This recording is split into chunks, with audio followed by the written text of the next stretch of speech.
Welcome to the Selling to Corporate podcast, where we're going to be challenging your sales beliefs around selling to corporate organizations and help you increase your bottom line profits every single month.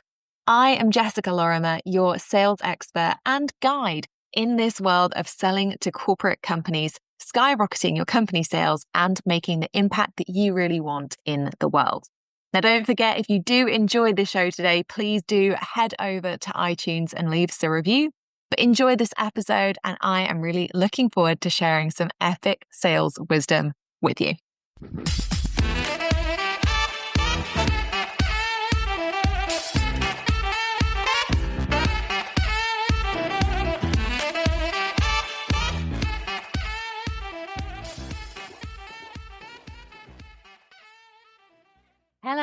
Hello. We are at the end of February. That is officially 2 months into the year. And I don't know about you, but it is speeding by. I am getting excited about September, my birthday, Christmas, 2026. I'm basically already living next year.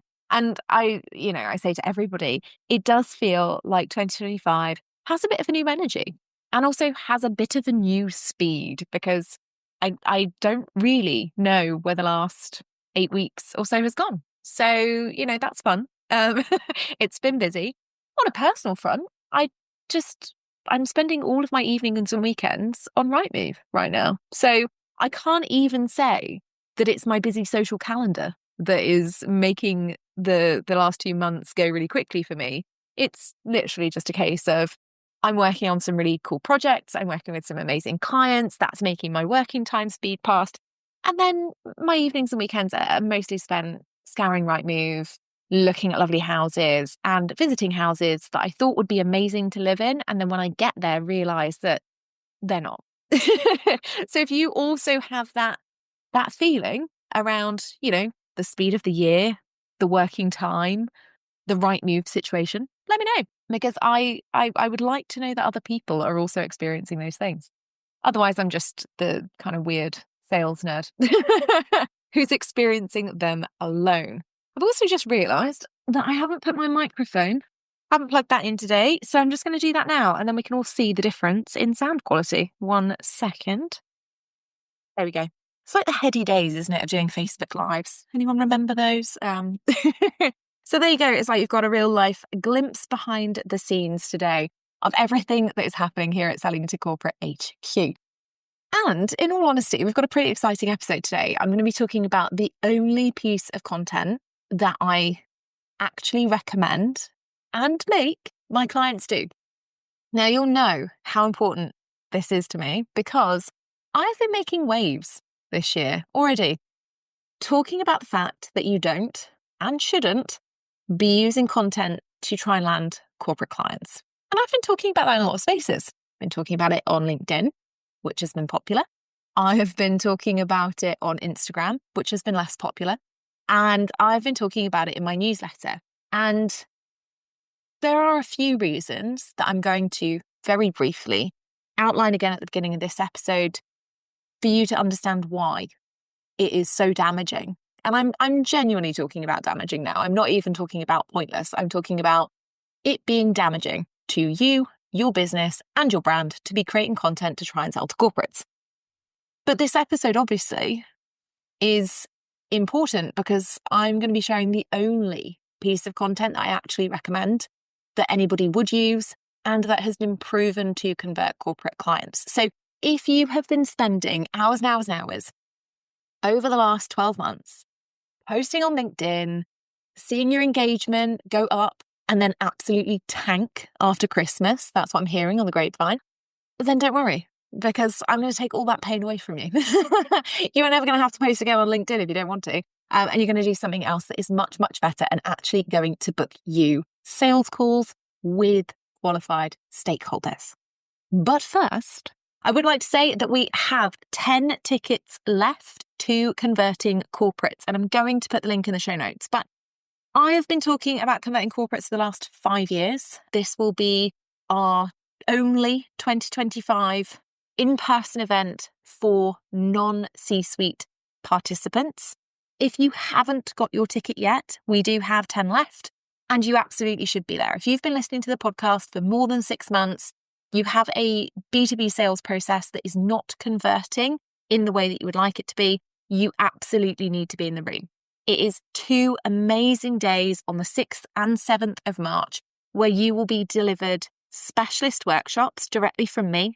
There's lots of opportunity for Q&A time so you can get my eyes on your business. We've got a phenomenal stakeholder session where you'll be hearing from real life industry experts and prospects, and they'll be telling you exactly what they dislike and like about pitches and the sales process for 2025 and predicting their trends as well.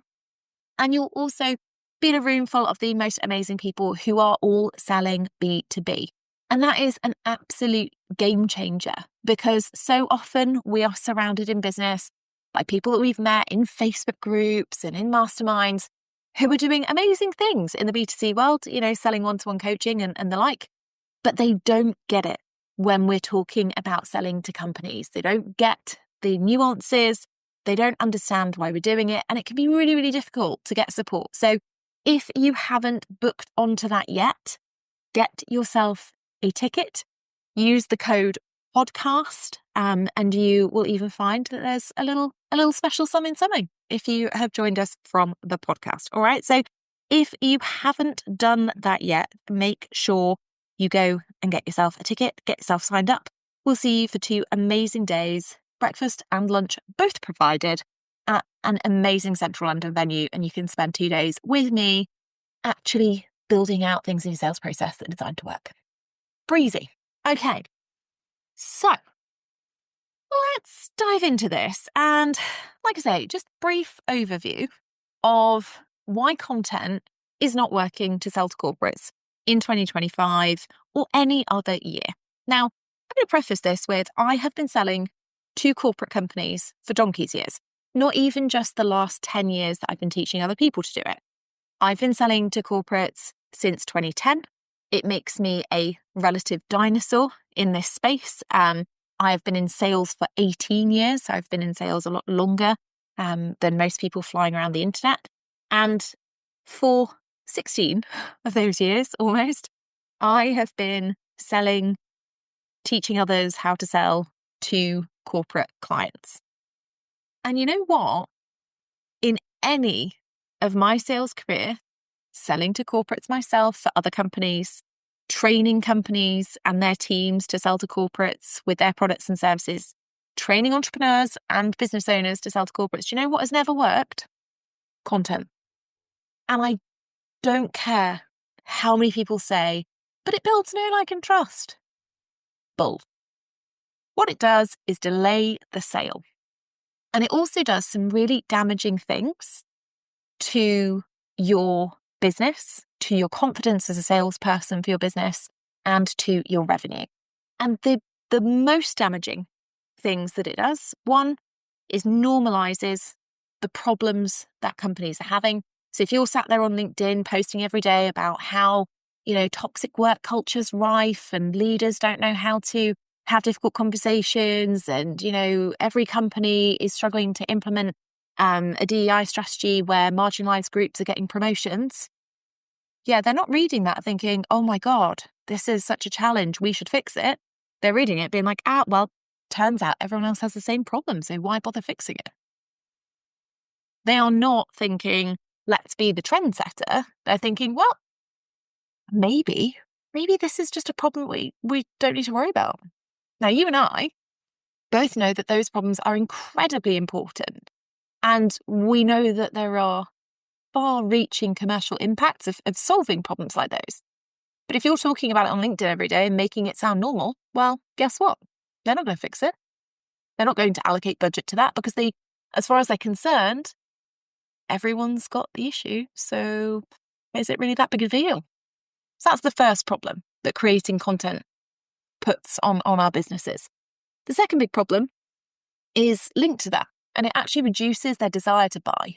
So we think that we're showing up every day on LinkedIn, being super accessible and, talking about these issues and challenges that they should be considering. And because it normalizes the problem, it reduces for them their pain around it. They're like, oh, well, guess that's fine then. Guess everybody has it. Guess there's no point solving it. We'll just put it on the back burner. It actually reduces their desire to buy. It reduces the amount of commercial impact that they see the problem is having. And ultimately, for inexperienced salespeople, it makes it very, very difficult to then go and convert those conversations into paying clients.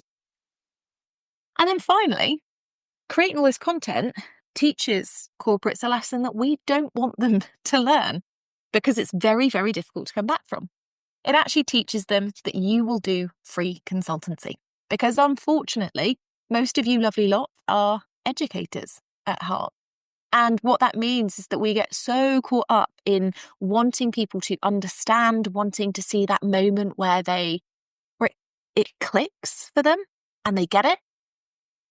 And that means we're just constantly teaching, which is free consulting, really, and makes them think, oh, well, if they're talking about it on the internet like it's super easy to fix, then we'll get an in-house resource to do it. And again, you and I both know in-house resources are not specialists in their field. They won't be able to provide the same breadth and depth of consulting that you can. However, it's very, very difficult to overcome if you are not an experienced seller. So, when we're talking about, or when I am talking about why content doesn't convert into paying corporate clients, it's not because I hate content. Like, I actually quite enjoy it. I think it's fun. It's fun to interact with other people on the internet. But it damages those parts of your sales process, and it makes those problems feel less like they need to be solved from a buyer psychology perspective, from your stakeholders. And ultimately, for inexperienced sellers, it's very hard to regain some of those relationships.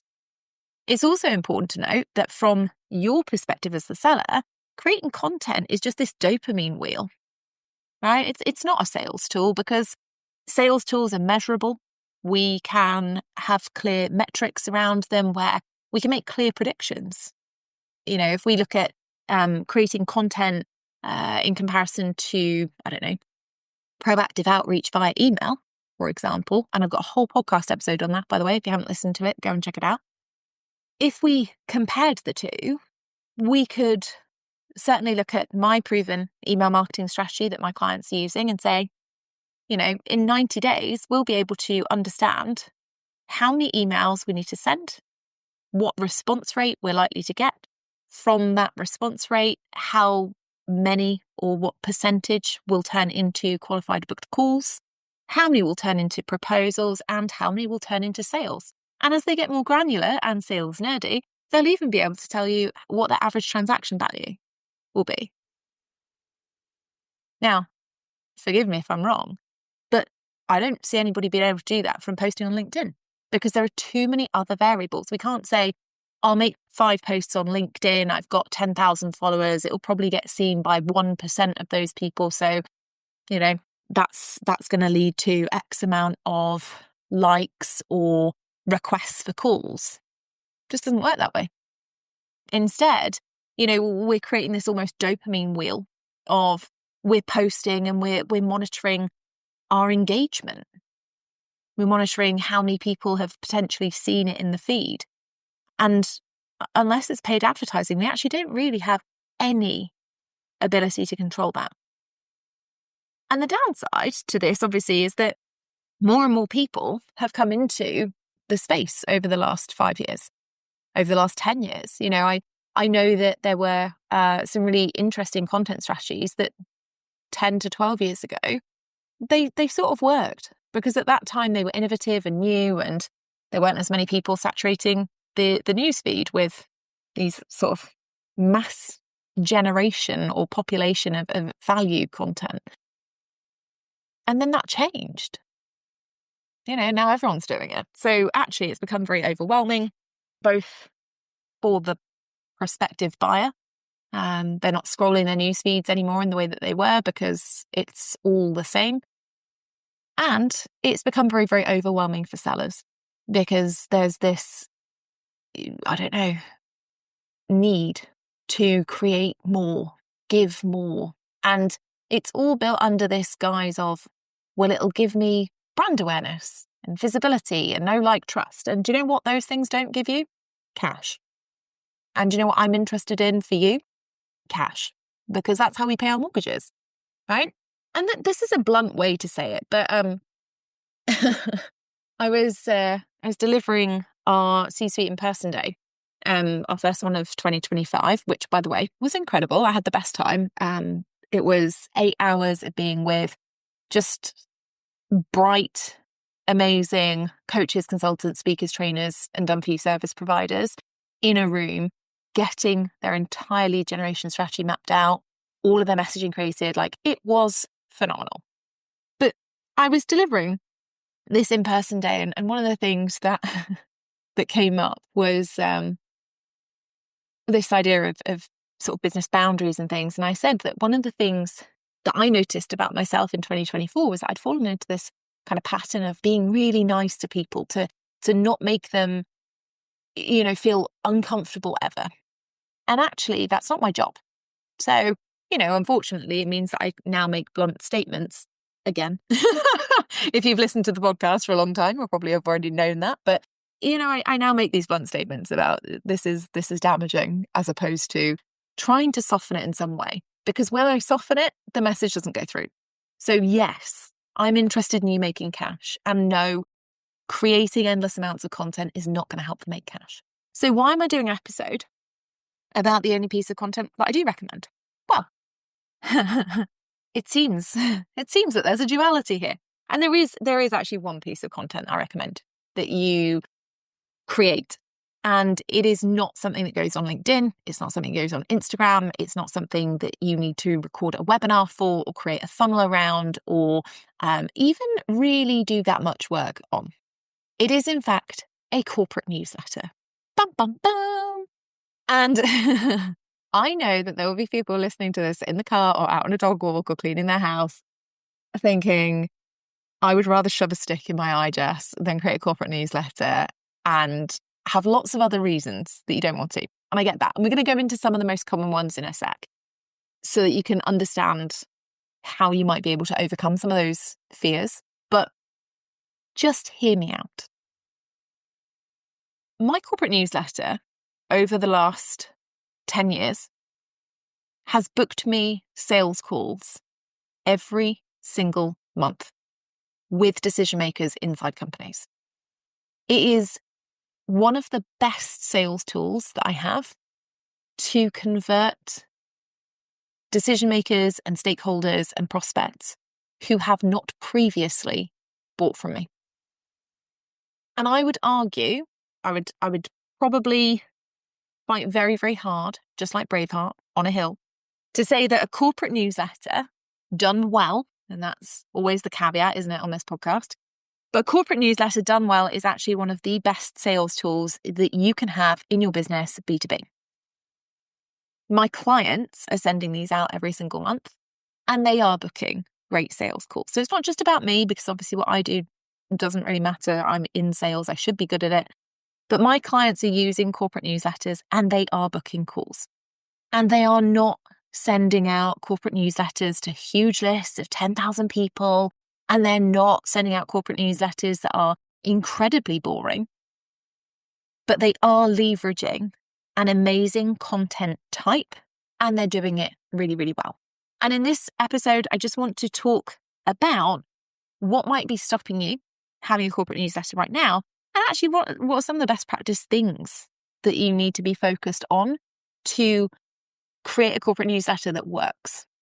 And by works, I think it's helpful to have a definition and understanding here of the purpose of any sales activity. Now, you'll have just heard me refer to a newsletter as being a content type, right?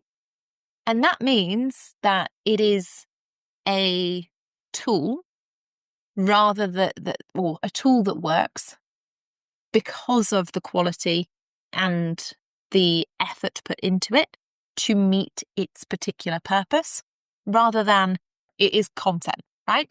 So there's a key difference there. When we produce content, we are generally talking about, the the platform of where we're putting something, and the type of content. Is it educational? Is it inspirational? Is it designed to bring them together as some part of community or build awareness or whatever? Fine. Any piece of content can do that, but that's not actually the purpose of a corporate newsletter. A corporate newsletter is there to do one job: book sales calls. And I think it's important that we start with this definition, because a lot of people, A, don't really understand what a corporate newsletter is, and B, don't really understand what it's supposed to do. And this is reflected across a lot of areas of the sales process, if I'm honest. People will think that their lead generation process is supposed to sell. People will think that their corporate newsletter is supposed to sell an offer. People will think that their proposals are supposed to do the heavy lifting and convert the client. That's not true. Each activity in the sales process has a clearly defined purpose, and a lot of people don't know what those purposes are. So then they create or implement the activity in the wrong way. And obviously, if you've listened to this podcast for a while, you'll know that I debunk frequently some of the myths that coaches, consultants, speakers, trainers, and dump-you service providers have about the sales process when we're selling to corporate clients. And this is one of those myths that I want to debunk. Because when you're selling to individuals, your newsletter probably goes out a couple of times a week. So I've had a newsletter that I send out. If you're on it, you'll know. But every Wednesday and every Friday, and I've done that for 10 years. So I'm relatively experienced in that regard.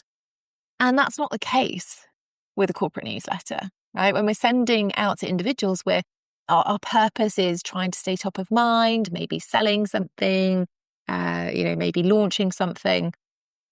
With a corporate newsletter, best practice, once a month, its only purpose is to book calls. That's it. Now, obviously, there are ways of making this more likely to book calls. And if you are listening to this and you're inside the C-suite, or you're listening to this and you are attending Converting Corporates in March, don't worry, I've got you covered. I'm going to be walking through exactly how you can do this and make your corporate newsletter a little money-making machine. But we have to understand, what good looks like and what we actually need to be focusing on. And obviously, like I say, if you're in the C-suite or you're coming to Converting Corporates, you're going to be actually creating some of these things and getting the insider info on exactly how you can make it work to book those sales calls. All right. So if you are listening, you're thinking, okay, Jess, sounds like you're pretty hot on this corporate newsletter thing and you think it's great.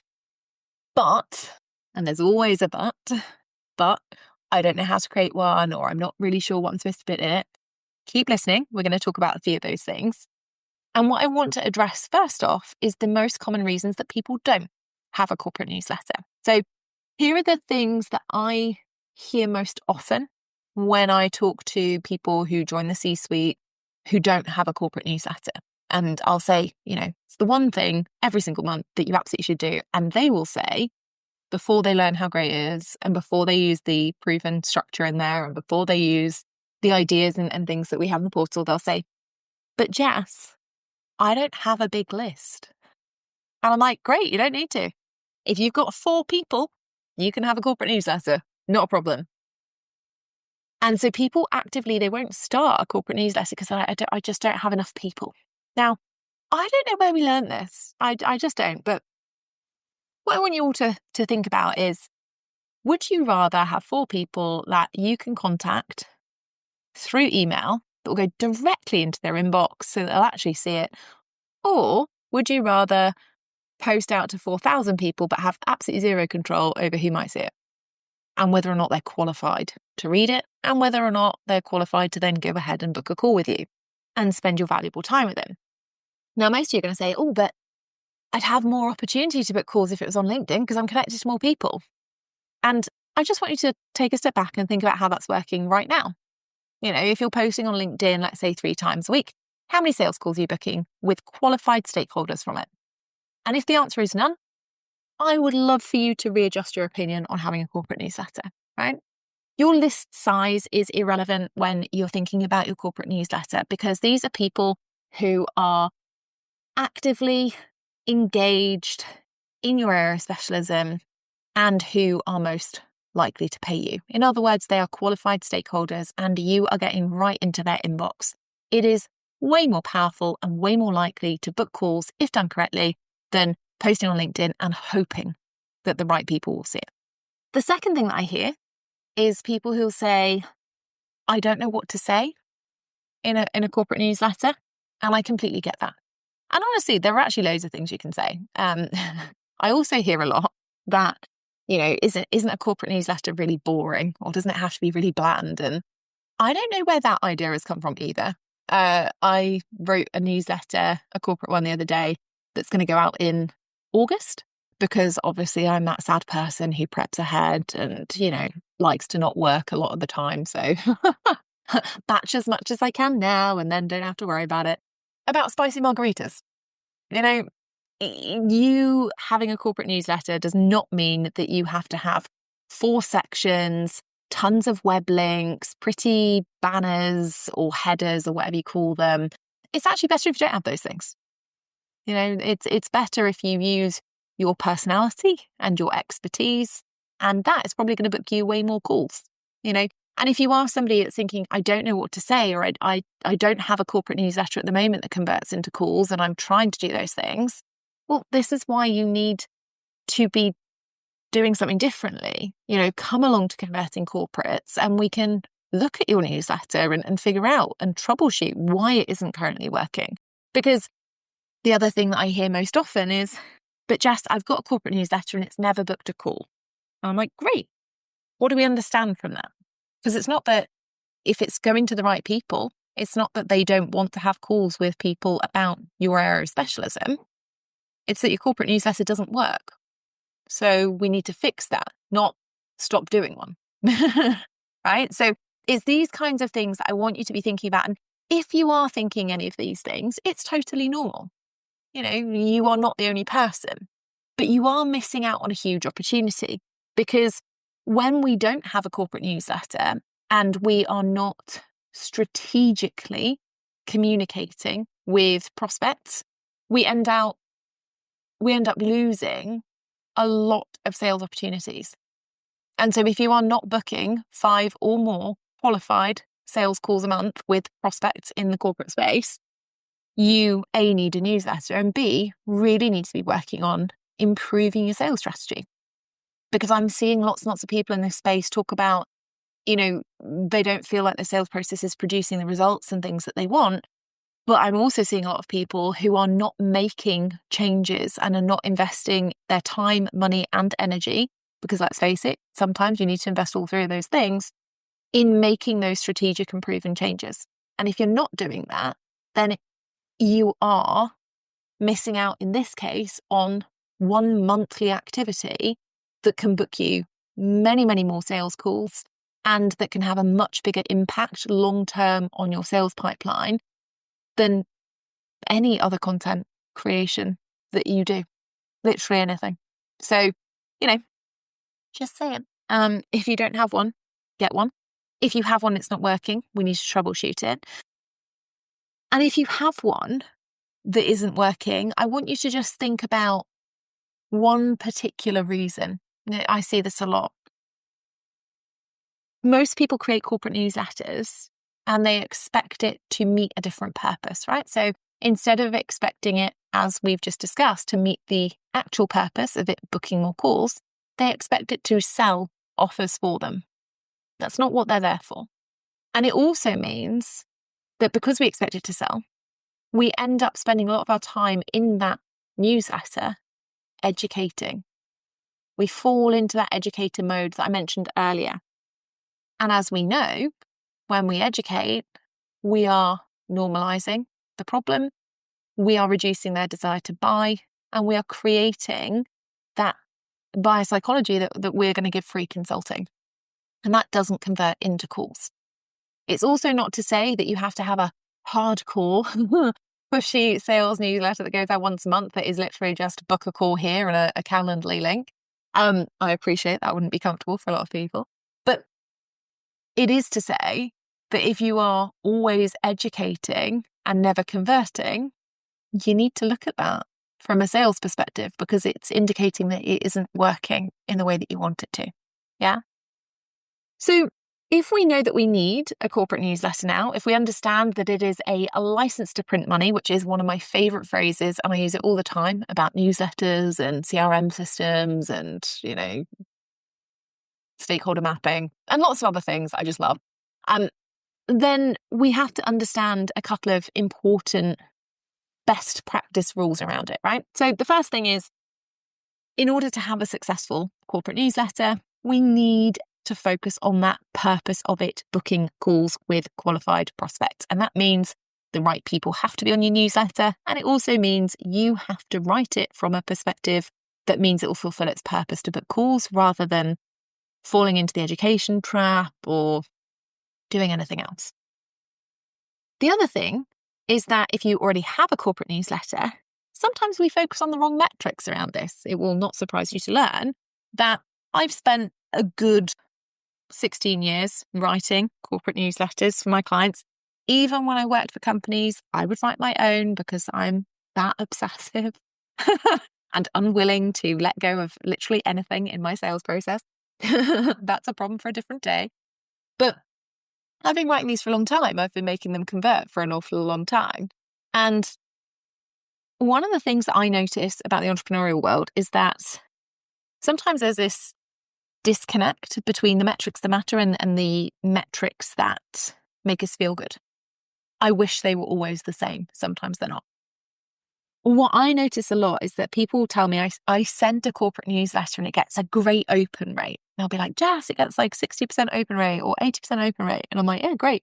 How many calls it booked though in the last 6 months? And they're like, oh, none. Bam, bam, bam. I know that it's tempting to look at newsletter metrics that matter B2C and try and apply them B2B. They are not the same.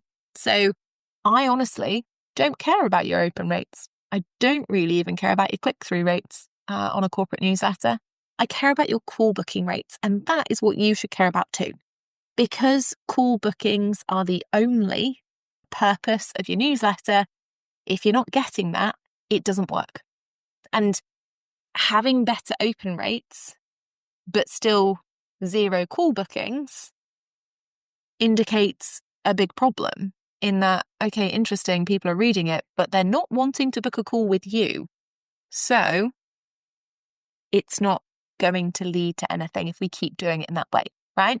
So what I want you to think about is if we're looking at best practice, we have to remember the purpose of it, but we also have to remember the key metrics that actually matter in it so that we can use it in the right way and so that we can ultimately get the right results. There is no point in having a corporate newsletter if A, you don't send it, or B, it doesn't produce sales calls. That's just a waste of your time. And it's a waste of return on investment of your time and the work that you do. The other thing that we have to think about if we're looking at best practice newsletters, again, is this idea that, we have to heavily educate in those newsletters to give value. Now, there are lots of different ways of giving value in a corporate newsletter other than saying how to do X, 3 ways to do Y. I know that these are content types we see on the internet a lot. I know that we see them primarily in that individual space. You yourself will probably be searching on Google and finding lots of that content. Heck, I've got a whole podcast that has a lot of episodes that actively teach you things. But those don't book calls with corporate clients, right? Because again, it strays into those problems that we've talked about over the episode today of normalizing problems, reducing desire to buy, and ultimately making it very, very difficult for inexperienced salespeople to then go on, book calls and not give free consultancy on those sales calls. So best practice newsletters, we need to make sure that actually, yes, they're getting value because absolutely we want people to keep reading them, but also they are fulfilling our purpose of booking calls so that we are spending an hour every month writing a newsletter that meets its purpose and becomes an active, engaged part of our sales strategy that generates a clear return on investment in the form of qualified sales calls with qualified stakeholders that lead to revenue. All right. So that is the only piece of content that I recommend in your business. And I know that there'll be questions from this episode around where should I host it and all of those, where should I host it? What should I put in it? What if I operate in this specific teeny niche? Will it still work for me? And what I'm going to say is having a newsletter, however you choose to create that, is integral for your business. It's absolutely integral for booking sales calls with people who have not yet converted. There are always going to be practical elements that you need to consider. What I don't want you to think about is, okay, let me dig out, this newsletter resource from the B2C space or from 2015 and start sending my corporate clients into automated emails and funnels and things like that. Corporate newsletters, in case we haven't got the gist from this episode, that's not how they roll. It's about simplicity. It's about consistency. And it's about meeting the purpose of booking the calls. So rather than thinking immediately, how can I get fancy with it? Should I put it on LinkedIn? No, is the answer. Just in case anyone's wondering that. Should I put lots of exciting GIFs and pictures and whatever? Right now, with where you are, if you have not yet created a corporate newsletter, or if you have a corporate newsletter that isn't converting into sales calls, these are not considerations that you need to make. You need to instead be troubleshooting, has my newsletter ever worked to book calls? If it hasn't, why do I think that is? And get some support, right? Because it is a money-making tool. It is something that's really, really important. I like to say, if you're in the C-suite and you've forgotten that newsletters are a key part of your strategy, now is your reminder, your synchronicity moment, if you like, to go and check out that epic 36-page PDF in the portal and strategy around it. And if you are coming along to Converting Corporates, I'll be teaching a whole workshop on this, and we will be reviewing best practice newsletters. We'll be working on them together so that you can actually create newsletters that do convert. All right. So if you're coming along to Converting Corporates, don't worry, got you covered. And if you haven't got your ticket to Converting Corporates yet and you should be in the room, make sure you grab one and use that code podcast for a special little something for joining us from the Selling to Corporate podcast. We have some epic upcoming episodes over the coming weeks. So we've got a really cool episode that I've recorded on sales mindset coming up. And we've also got some episodes coming up on action taking and real life actions and case studies that you can be applying in your business. So if you haven't hit the subscribe button yet, please do. And I will see you hopefully in March at Converting Corporates or in our next episode.